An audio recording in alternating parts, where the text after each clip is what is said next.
Akhir-akhir ini, sepak bola di negara kita telah menjadi top of mind dalam berbagai percakapan, baik di sekolah, kantor, warung kopi, maupun media sosial.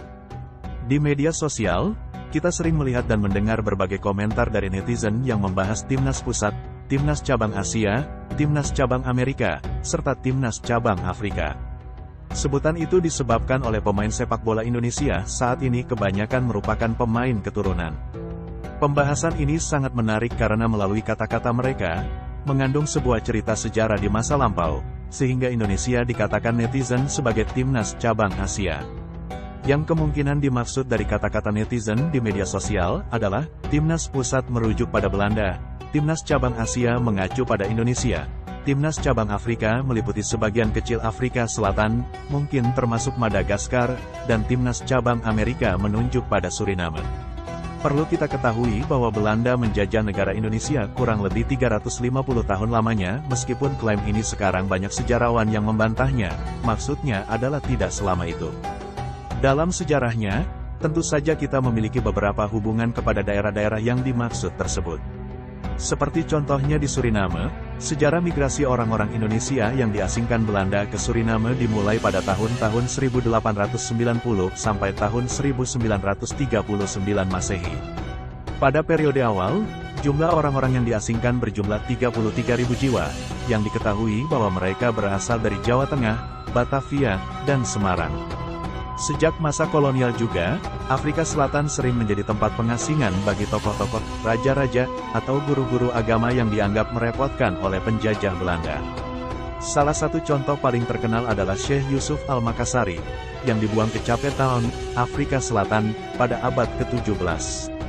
Meskipun berada dalam pengasingan, Syekh Yusuf tidak tinggal diam. Dengan keteguhan iman dan semangat yang kuat, beliau berhasil mendirikan sebuah komunitas kecil Islam di tanah asing tersebut.